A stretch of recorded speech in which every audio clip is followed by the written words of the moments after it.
It was an amazing experience. I didn't think I was going to enjoy it so much. I really enjoyed being with the team, and I honestly wouldn't take that experience back for anything. Even being in Australia was great too. And yeah, it was just like a really, really great experience, and I'm so thankful for it. Hello, everybody, and welcome to Snacks delivered by Grubhub. I'm Sam Mewis. You almost forgot to say your name. And I'm Lynn Williams, and this is a show about women's soccer, but it's also about... I finally have something to contribute to this section. Okay, I always go. make you do it.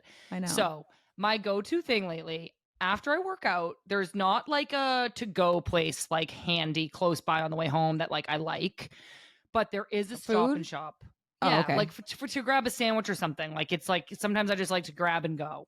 You know what I mean? But there is a Stop and Shop. So I've been going into Stop and Shop. All you need to do is buy 3 items: wraps, turkey breast, and a dip or a mustard of some sort. And then you get into the car, you take out a wrap, you slap some turkey on there, and then you just dip mustard. And then you just eat a turkey wrap on your way home. And it's actually kind of cheaper than getting takeout anyway. And it's I don't know, probably not the worst thing for you. And you just then you have turkey and wraps when you get home. And it's you kind of went grocery shopping. Do you put anything else in there, like any veggies? Well, no, it's like a car sandwich, Lynn. You can't be taking out spinach and tomatoes in the car. Oh, God forbid. You just I throw a make the handful of sandwich in the front seat of my car. I'm pretty shocked that you don't just come with a sandwich prepared. Well, sometimes I'm a busy girl. Wow. Sometimes I go from PT to the gym, or vice versa. Yeah, so sometimes you're just oops, forgot. Sometimes I bring hard-boiled eggs with me in the car. Yuck. As Let's you move know. on that note. Here is what we're doing today on the podcast. Newsflash, everyone. The table is still tight. So we're going to run through all the scenarios of playoffs again. Ify's coming on. Yay. And a snacks voicemail about elementary school days that cannot be missed. But before all that, Lynn, tell us about your crocheting machine. Well, no, I am the crocheting machine. I feel like I thought you told me you got a machine. Well, I did. It's like a knitting machine, though. I'm still working on it. I've thrown a lot of yarn away because I've messed up a lot. But I feel like I'm just busting out crocheting things left and right these days. And I'm very excited about it. I know. You made yourself a sweater vest that's a turtleneck, and you just showed me earlier. I know. I'll have to put it on my Instagram or something at some point. I painted pumpkins with my mother-in-law, my mother, and my sister-in-law at our 4-person book club that we do sporadically, where you just take a pumpkin and then you put a little thumbprint on it with paint, and then you paint pumpkins on your pumpkins or ghosts on your pumpkins. So you have a giant pumpkin. You put a bunch of little thumbprints on it, and then the pumpkin is covered in another sort of painting craft. So your thumb is the paintbrush. Mm-hmm. Fun. It was very fun. It was, me and my crafts. This has nothing to do with what you just told me, but you know what I've been recognizing lately or realizing is I don't know what happened to all my necklaces. So I need to get my necklace game up. I don't know where they went. I don't know where they went either. I did Hulk rip a necklace off my own neck the other day because I had an itch. And it is broken. That's the worst. If your t-shirt's caught in your neck and you're trying to pull it and you're itching, rip. And then you just break your jewelry. Okay, so should we move into the soccer, Lynn? Yes.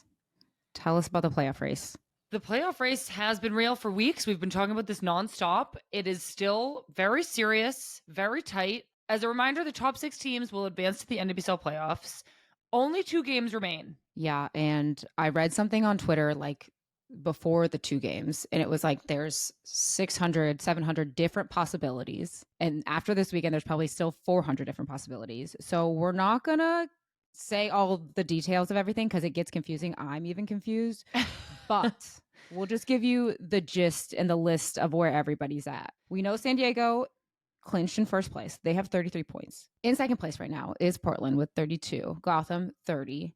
North Carolina, 29. Washington, also 29. Reign, 28. Orlando, 28. That's the top 7 teams, but kind of the top 6 because they're all on the same points. And then from there, Houston, 26. Angel City, 25. Louisville, 24. Chicago, also 24. And Kansas City, 22. So it's the tiebreakers. Very tight, Lynn. I know. Do you want to say the tiebreakers? Because it's... I do want to say the tiebreakers. And I also just wanted to say between last and first place, there's only an 11-point difference, which is... I feel like it's just so close. But we did want to talk about the tiebreakers because these are also wild and they make for great conversation. The first tiebreaker is goal differential. Then we have total wins, most goals scored, your head-to-head results, head-to-head goals scored, least disciplinary actions, which are yellow cards and red cards. Then it goes to a coin flip. Lynn, can you imagine if it went to a coin flip? Honestly, this year, I feel like I can't imagine. Like, I of know. all years that it would get to a coin flip would be this one. I also think it'd be like kind of hilarious if it even got to the yellow cards and red cards, because you would just be like so pissed, like sorry for like trying my absolute hardest and getting a foul. I know, especially when, you get those like yellow cards as like a forward because you're like saving a goal or something. Yeah. You're like, it's like a sportsmanship card. Yeah, or like a tactical foul. Yeah, exactly. And you're like, that is what kept us out of playoffs because I know. Can you imagine? I'd be so livid. I'd be like, there has to be something else. Like can we go to like goals in minutes scored? Like how long it took us to score the goal? Like, I don't know. Okay, moving on from tiebreakers, let's talk about this past Wild weekend before we look ahead to the upcoming Wild weekend. Lynn, how was your game? Well, we lost, so not great. But with that being said, it seems as though every time we lose, the table has been doing us a favor and everybody else seems to be in trouble as well. So we are still in third. We went into the weekend in third and we came out in third, which means we're still in great position to control our fate to getting into playoffs and also hopefully a 1 or 2 spot. But the game did not go great. We had a lot of possession. We controlled the game, but we did not put our chances away. And sometimes that's just the name of the game. When you don't put your chances away, you allow the other team to get opportunities and they put theirs away. Yes, Michelle Alozi had both goals against you guys. You guys will take a little bit of a reset and you will travel to Portland this weekend. Mm-hmm. And you guys have everything to play for. So do they. So that will be a great game to watch. Speaking of Portland, they just lost this weekend as well. They lost to San Diego. Jaden Shaw was all over the place, crossing, shooting, creating chances. And Alex Morgan scored her first goal since May, which I think we were both really happy to see. It was a really great, header that was kind of like outside the frame of her body, and she did so well to get it not only on target but with enough power to go in. She was like facing away from the goal and then somehow headed it with the front of her head and it went into the goal. So I'm like, yeah. I don't even know how one does that, but really happy to see her on the score sheet again, kind of, because I obviously want us to win. Happy for her on an individual note, not as a team who is trying to win the Shield. Right. No. I think that's understandable. OL Reign and North Carolina tied. Alana Cook got a very blatant red card against Caroline, unfortunately. And then North Carolina just couldn't get on the board from there. But also Pino had an assist in classic Pino fashion to Bethany Balser. So I was like, I've seen that a billion times. So good for you guys. Chicago got another win, 1-0 over Louisville, keeping them alive in the playoff race. Go on, Chicago. And the Spirit kept themselves in the race as well with a 2-1 win over Kansas City. I know. I felt like I was rewatching their last game. So the last game Kansas City and the Spirit played, Kansas City was up 2-0 at halftime, and then Spirit came back and won 3-2. And this, obviously the score is different, but same thing. Kansas City was up 1-0 and the Spirit came back to win 2-1. What an interesting matchup we have there. I know. Trinity Rodman, like you said, helped the Spirit come back. She scored in stoppage time. And that, Lynn, conveniently brings us to the delivery of the week. It is time now for the delivery of the week, delivered by Grubhub. Before we get into it, Lynn, are there any food deliveries that you are wanting this week? What are you craving? I am actually craving like a good Indian food with like naan bread, a chicken korma, butter chicken. What about you? You know what my big Grubhub delivery game has been lately? Thai food. I've been getting a yellow curry with sticky rice. Yum. And I'm in trouble because I could get it every night. It's so good. There's this place in Boston called Thai Basil, and it takes like an hour to get to me because it's like not that close, but it's like worth the wait every single time. Sounds like we're both craving like curry-y foods. Okay, now it's time for the delivery of the week in the NWSL.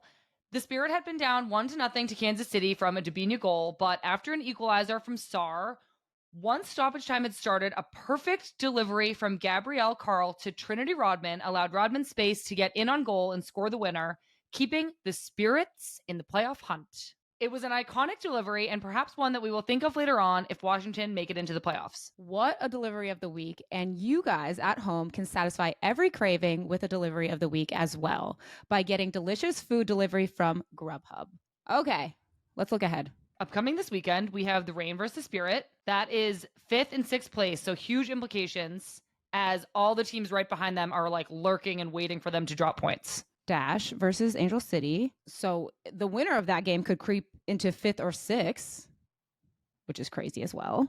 Everything's crazy. It just gets crazier.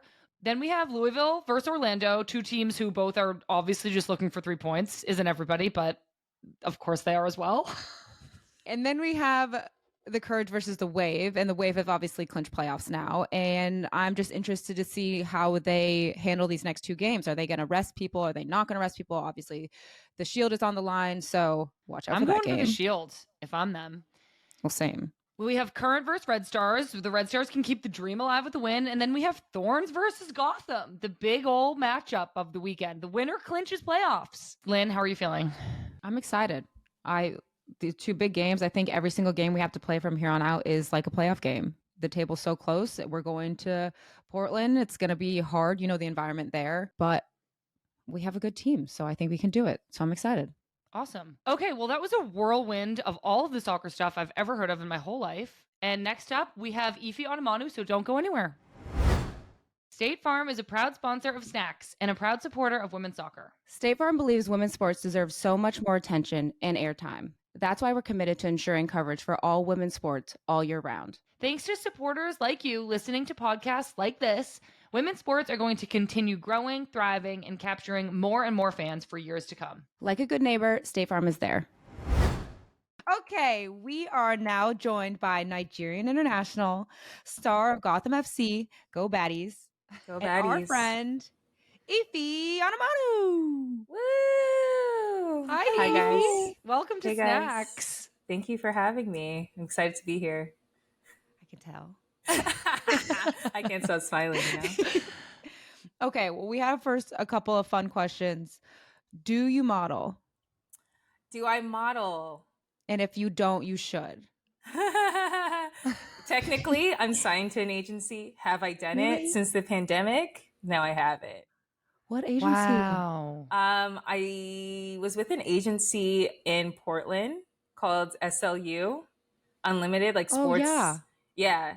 So I'm like technically signed there, but like I haven't done anything in a minute. Well, you need to get out in these New York streets, girl. I really do. I'm just lazy. I was gonna say, what's your like go-to fashion on the Gotham runway? Like, what's your like latest look? Ooh.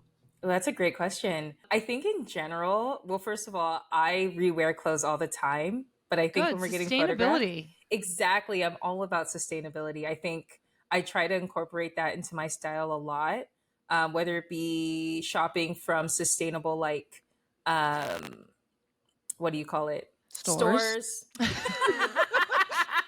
Stores, those things. Yeah, like shopping from sustainable brands and stuff like that. I try to do that, but yeah, I just kind of keep it like simple. My go-to is always like a tank and like a big pants, or like the opposite. Sometimes I'll switch up a skirt. I'll do like a little skirty look. Let's move to soccer. Gotham. Let's talk Gotham. Gotham. Let's win the league. Yeah, let's win the league. No, I absolutely agree. That's it. That's all we had for you. You can go now. Okay. How are you feeling about the last couple of games? Because me and Sam have been talking, and the table is just so tight. Close. I don't think the table's ever been so tight with so many teams. It's actually insane. Like even the bottom team is like has quite a few points. It's still in it. It's Everybody's still in it. Yeah. Yeah, it's shocking. It's going to be difficult, but I think, we have a good team, and I think we have a good chance of finishing top 2, and I think that's our goal. It must feel so crazy, but also amazing coming from Gotham last year to the switch of this year. Yeah. Is there anything that like stands out? Like I'm sure there's like a million things that have changed, but is there any like one thing that really stands out of how that switch happened? It's funny because I've been on Gotham. I think this is my 4th year at Gotham. And so much has happened. I think I feel like I'm on a different team every year because every year I've been here, it's been a different coach. And I think that has been sort of the key is the coaching the coaching in terms of the staff in general. I think this is the most staff we've ever had. I think obviously the players that we've brought in this year is a change too, but I think in culmination with all those things, I think that's what's led to the season that we've had as compared to last year. I think last year was just a mess. It was really hard. I don't think we were like set up for success in a weird way. And I just feel like going into this season, we had a plan and there was just like a lot more setup and it was just a lot more like expectation. And, there's not this like mentality, I think that underdog mentality, because like Gotham slash Sky Blue has always been that team that it's like, ooh, like at the at the bottom of the table. It's not a secret. Like even before I got here, it was like very much like just up and down, mostly down. And so yeah, I really just think it's, from front office to coaching staff, like, what they've done over the years to put us in the position that we are in now has been great. I think the club has grown so much that, I think that's part of the reason why we are where we are now. Yeah, for sure. How do you anticipate like the mentality or the vibe changing around the team if and when you make playoffs? Oh, that's a good question. I don't know. I think I don't think so. I think we all are pretty focused. I think we've got a good vibe going on within the team. Right, Lynn? I feel like we all sort of get along. I think we're all pretty driven. We're all like really focused on getting there. But at the same time, we're not super hard on ourselves. It's almost like an expectation, like, oh, we're going to be in playoffs and we're going to continue playing the way we're playing now, which is well. I agree, Ify. I think obviously you're in the same boat. Just have been gone for so long with the World Cup and then other camps. Like I wish I could have stayed a little bit longer during this year of like almost like a rebuild, but it's incredible like how easy it has been to come in and out and how everybody's like, oh my gosh, you're back. And then it's like, okay, bye. You know what I mean? Like, and I don't feel like that is the same sentiment on every team. I just feel like there's such a good vibe in the team. It actually reminds me a little bit, Sam, of like Western New York. Not 100% the same. TBT. I know, but it does. And I think that like when you have a team the year prior that hasn't lived up to all the hype or like has just had a terrible year, I feel like you have two choices for the next year. You either continue on or like you just get on board with what the coaching staff says because there's no other option besides just continuing on a terrible path. And I really feel like that's what this team did, or it seemed like that, because I obviously wasn't here last year, but it just seemed like everybody who was here last year said, no, we're just going to like buy into this and we want to do better because you have had not the success that you wanted in prior years. So I don't know. I just like being on this team. That's all I have to say. Yeah. Oh, that is so great. I'm so happy for you girls. Okay, Ify. Go Bats! We also wanted to ask you about the World Cup and your experience with Nigeria this summer. So what was preparation like, making the roster, being in and around the team before the World Cup? Like, were you nervous? It was your first World Cup? Yeah, first World Cup. How was that? Like, how did you feel? I think it's funny. I think it didn't hit me until like our second game that we were in the World Cup. Oddly enough, it just like, I think in terms of preparation, I don't think we had a pre-camp like following the World Cup that was long enough. And there was a lot of things swirling around the team about, boycotting this and that we never said was going to happen, but somehow the media have reported that we were going to boycott our first game. And so all of that stuff was kind of happening in the background. And I think as a team, we were just kind of focused on, doing our best in every game, given the group we were in.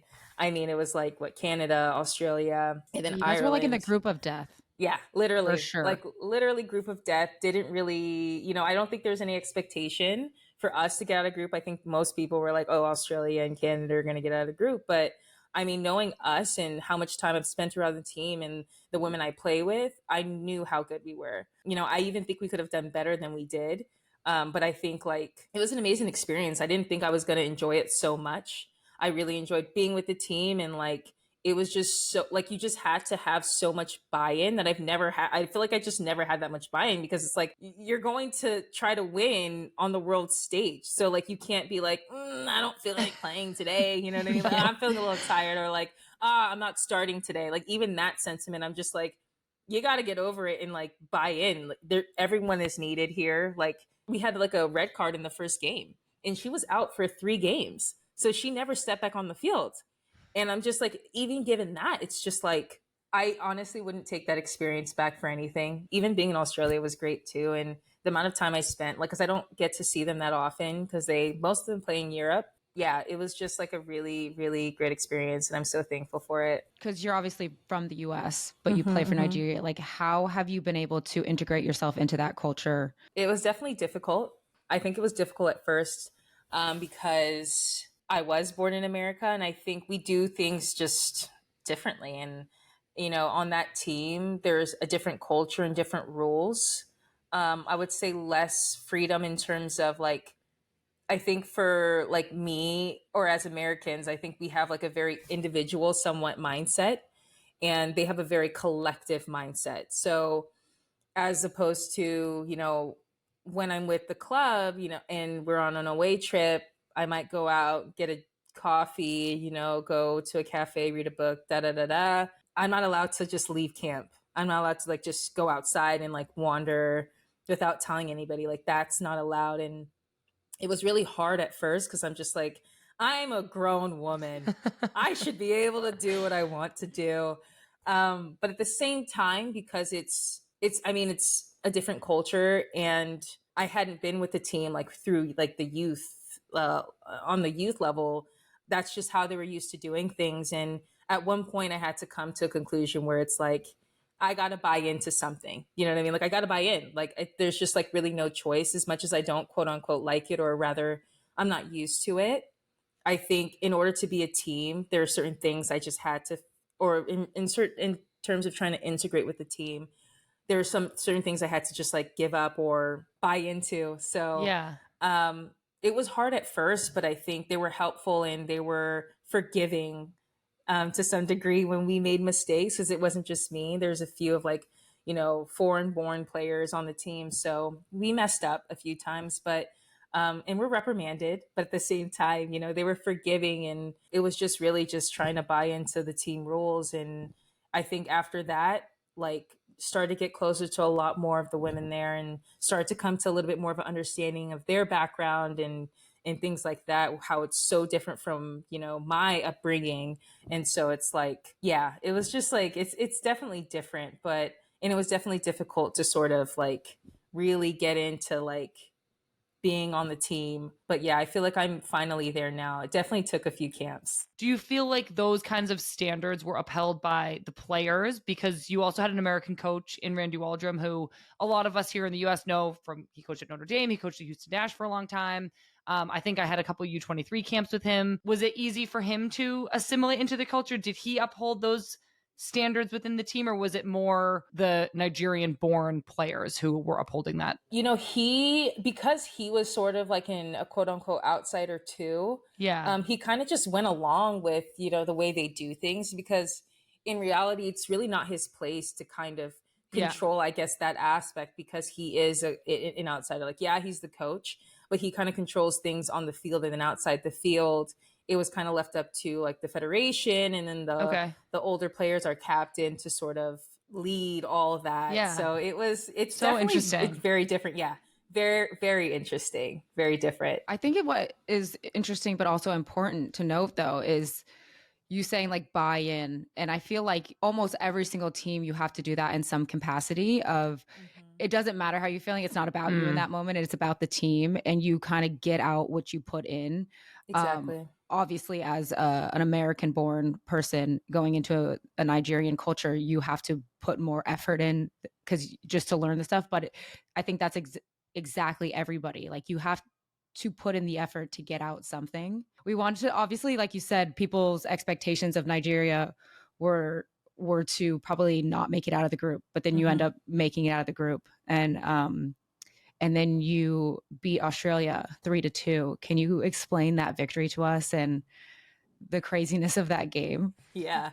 That was a crazy game. I think it's funny because I think right before, I remember walking onto the field before the match, before we started getting ready for the match, and just kind of taking in the environment. And I'm being like, listen, we have nothing to lose because they're the home team. If anything, Like they're supposed to win. Like we literally have nothing to lose. And I think that was the game I enjoyed the most, even before, the 3-2 result. Like it was definitely the game that I went into and played and was like, had just so much joy because I mean, I just, there's so many people there. And honestly, the Australian fans were amazing. They were so kind. And so even going into the game, I think there's a lot of confidence around us. We watched a lot of Australia's games prior and didn't think they were unbeatable. I think we just had to do things more right than they did in order to come out with a result. And I think our coach was, honestly, I think Randy was even surprised that we came up with that win because they scored late. They scored the second one late. And at that point, I feel like the game was sort of sealed. I think there was a feeling around the stadium that the game was sealed at, once we scored our third goal. But yeah, like once we got into the locker room after that result, we were elated. I think, especially because we had tied Canada the first game. And then with the win, it was going into a good place against like Ireland. And there was a lot of belief now that we could, this might sound crazy statement, but I was like, we could go, we could win this whole thing. We could get to the finals at this point, like I think it instilled just a lot of confidence within us. So yeah, it was probably like one of our best games. It was the most enjoyable game I had the opportunity to play in. And so, yeah, I think, on the outside, I think a lot of talk was like, how much is Australia going to beat us by? I think that was kind of the thought. But, in our discussions, it was like, if we do this, if we get them on this, if we get them on this, we could actually come out and beat this team. Once that belief really set in for us, you could see it on the field. Like I think Australia had put in their first goal and we were kind of sitting back. And I was like, I remember Tony coming up to me and being like, it's not working. We can't keep sitting. Like we have to go out and press. And I was like, okay, let's press. Like I'm all for it. Like I don't like sitting back either. And so went out, like they scored their first goal, kickoff. I was like, we're pressing, and quickly like tied up the game. And then from there, we're like, oh, this team doesn't like to be pressed. They're not, unbeatable. So let's go out and do this, finish this game. And so second goal came, third goal came like shortly after that due to some mistakes that they made in the back. And so, yeah, it was just, it was amazing. I would say that game was probably the most fun. And we just like kind of partied after, and then the hotel like kind of threw us a party. It was probably premature, but you got to celebrate the victory. But do you feel like that was outside noise of people saying, how much is Australia going to beat Nigeria by? Because I felt like in our camp, we were like, this group is tough. Like we don't know who's going to beat who. Yeah. So don't you feel like that was kind of like just outside noise? Yeah. Yeah, I didn't really pay attention to it because like they don't really know anything. Like people on the outside don't know anything. No. And we're not really focused on that. It's all kind of like a joke to some capacity. Like, I don't know. I don't really pay attention too much to what people say.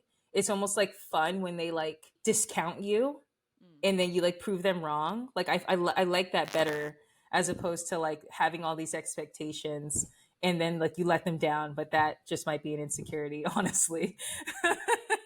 But honestly, it's just like it's really just outside noise, and we're not really concerned with that. And honestly, like in terms of Nigeria, I know that we can be like this, like we can be really good and then we can be like really poor. And it's just like honestly getting onto the same page, I think was our biggest thing. And I think for this World Cup, as opposed to maybe last camps, we were the most like in sync with each other. Yeah. Speaking of that, Ify, what do you hope next for the team? Like this, obviously the World Cup was such a great performance and you showed how talented the team is.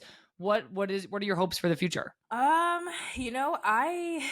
just hope, even outside of like the team and like field stuff, really, it's mostly my expectations for the federation, really, and, there's no secret that there's a lot of stuff swirling around with our coaching staff. Like we're really not in the know with what's happening there. And in terms of our federation, we've had a lot of battles with them. And so I just want more organization for our federation, saying like, hey, if you put in, a little more into this team, like with what you've given them, look what they were able to accomplish. If we get a little bit more organized, if we make sure that, sleeping arrangements at camp are good, training arrangements, fields are good at camp, just making sure you're informing the players at a reasonable time about coming into camp.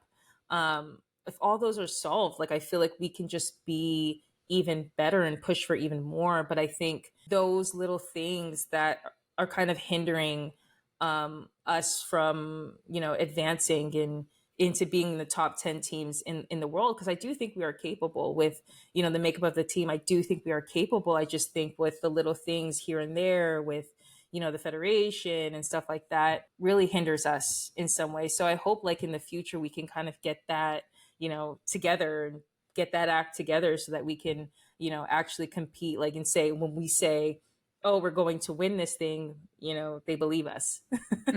Yeah. Where does that start though? Does that, like, are you guys just hoping, okay, we've had the success, maybe the federation will get it together? Are you players coming together to start a union? Like, where are you guys at in that whole process? Unfortunately, I feel like the wrong person to ask, because I feel like they've been fighting this battle for so long that I'm kind of coming into it in the middle. And there's a way I would do it, but it's not necessarily the appropriate way to do it in Nigeria.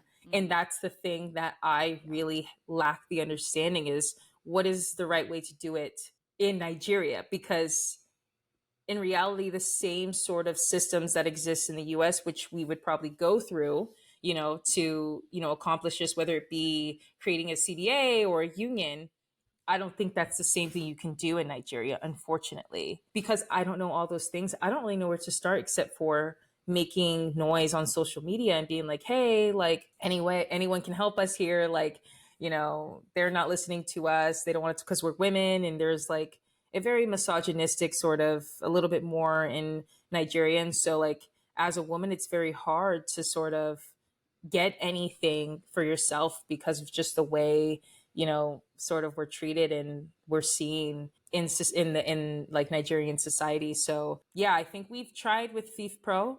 I think they're really helping us right now through all that stuff and negotiations and, making sure we get bonuses for camps and that. But yeah, it's just kind of like a learning process for me too, because I mean, I've heard in the past that if a player comes out and says something, they're the ones that gets in trouble and nothing gets solved. And so it's like, how do you make sure that if someone says something, it's coming from a collective? So there's an understanding that like, hey, if we say we're going to boycott camp, they're not going to go and look at, the U20s. The next group of players. Yeah. Yeah. And be like, hey, okay, yeah, they're not coming to camp. So you guys, come on through. Yeah. Like, ultimately, that's not even going to help them, which they don't understand. But there's two is the understanding that they're under different circumstances, because being on the full team is, could change their lives. For sure. I feel like this is something so many teams are going through and have gone through. And hearing you talk about it just reminds me that we are kind of all in this together in a way. So of course, from where I'm sitting, like if there's anything ever we can do to support, we would love to. I'm so glad you're in talks with FIPRO. I know you got your Nigerian team has a rep that works with FIPRO closely. So we wish you the best of luck. I mean, it's such a tough battle to fight, but your performance at the World Cup was so inspiring. And on behalf of other players, we have your back and we're rooting for you guys. Thank you. Thank you guys. Ify, do you have a favorite Nigerian snack or meal? Oh, that's a great question. I'm so happy you asked me this. Good job, Sammy.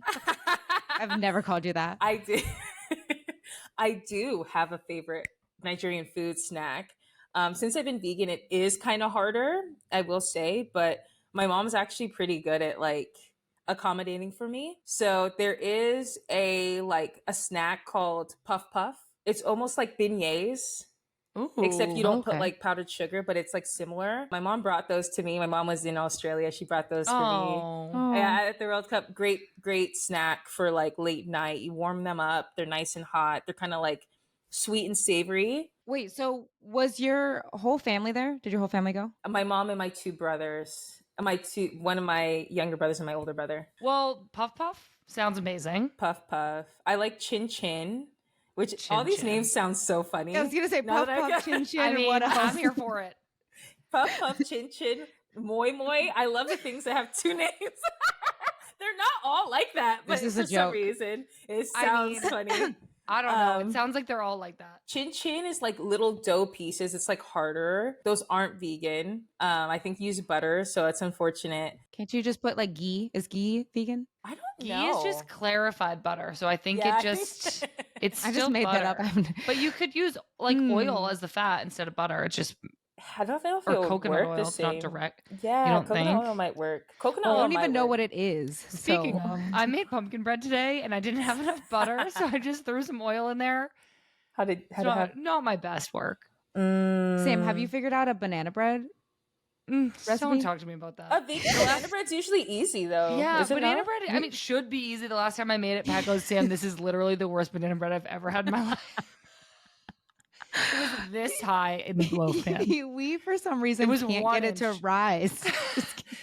If I make it normal with like real sugar, butter, eggs, Yeah, I like know. everything, but I try to make it like with 5 ingredients or with oats or like something, and then it's just like a little thick turd bread. Did you try?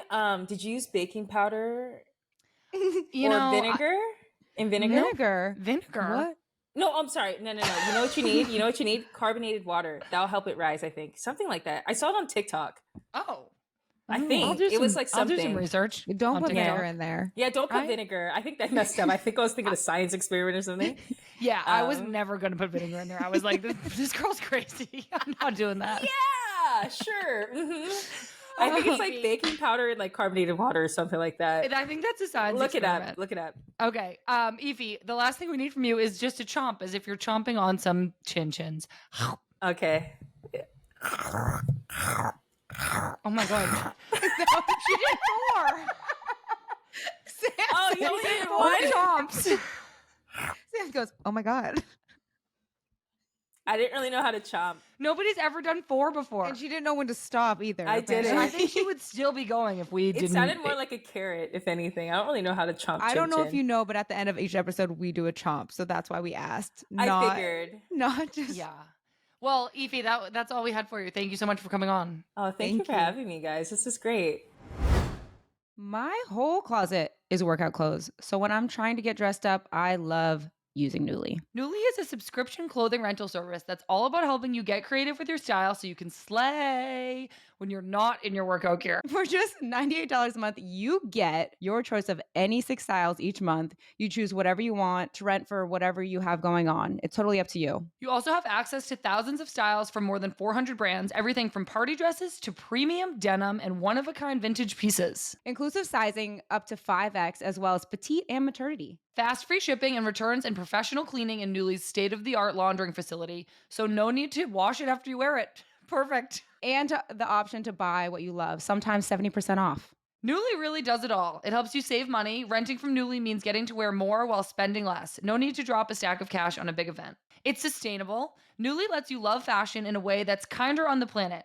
Orders are shipped in recycled, recyclable, and reusable totes with no plastic packaging. Clothes are cleaned out using energy and water-efficient methods, and styles are repaired rather than thrown out. And it's fun. Nuuly gives you everything you need to get inspired, get creative, and explore your style without making commitments. Nuuly is a great value at $98 a month for any 6 styles, but right now you can get $20 off your first month of Nuuly when you sign up with the code SNACKS20. Just go to NUULY.com. That's Nuuly with 2 U's, and enter the code SNACKS20 and sign up to get $20 off your first month. That's NUULY.com. Nuuly with 2 U's with code SNACKS20. Nuuly subscription clothing rental. Change your clothes. Okay, welcome back to Snacks delivered by Grubhub. Before we get out of here, we want some very important questions from our Snacks hotline. So, here we go. Hi, Lynn and Sam. My name is Harper. I absolutely adore snacks. My dad and I have matching snacks beanies that we wear basically all winter. My question is, if you think back to elementary school field days, what were your favorite games or challenges for field day? Like potato sack race, the one where you have to put the sponge over your head. I want to know your favorite or whichever you were best at. And I did practice my chomp, and I'm not sure that it's very good, but if it's not very good, I would be honored to be roasted by Sam. So have a great day. Cute. First of all, before we get to our question, Sam, I met somebody who called in, who was our very first guest, and our very first voicemail, who you roasted, and she was like, that was me, and Sam roasted me. And I was like, I know, I don't know why she's doing this to people. I mean, I don't mean to. It just, if you don't chomp, it's not up to me. I will attack you. I don't make the rules. I just enforce them. Anyways, Harper, thank you so much for calling in. Thank you to you and your dad for wearing beanies to support us. We really appreciate it. Elementary school field days, potato sack race. I don't know about the sponge head. What about the egg? What about carrying the egg on the spoon? Did you guys ever have like a wheelbarrow race? That's hard to say. Is it wheelbarrow or wheelbarrow? Yeah, like a wheel and then a barrel, right? So it's wheelbarrow. Wait, Jay is telling us it's wheelbarrow. It is wheelbarrow? I think he's wrong. Okay, well, anyways, Harper, thank you so much for calling in. You actually had a great voicemail, no roasting. My elementary school field day is an egg race, and Lynn's is a wheelbarrow race. Exactly. So anyways, if you want to have your question answered, you can call us at 917-565-9531 and make sure you chomp. So or else. Sam, chomp or else. Or else. And also, you can get a snacks beanie of your own. Okay, with that, we must be off. Next week on the podcast, we have Rose Lavelle and Emily Sonnet. Oh my God, they're both coming on together. Is this a joke? It's going to be madness. Just madness. I don't even know what to expect from this. Don't forget to rate and review this podcast wherever you listen to it, like this one from SRob59 that says, I love listening to you too on my dog walks. You are funny, informative, and just so genuine. I also love watching you play. I smile the whole time. SRob59, what's your dog's name? Make sure you leave that in the review next time. We like details here, and also you should probably sign off with a chomp, but that wasn't a roast. One last thing, Lynn.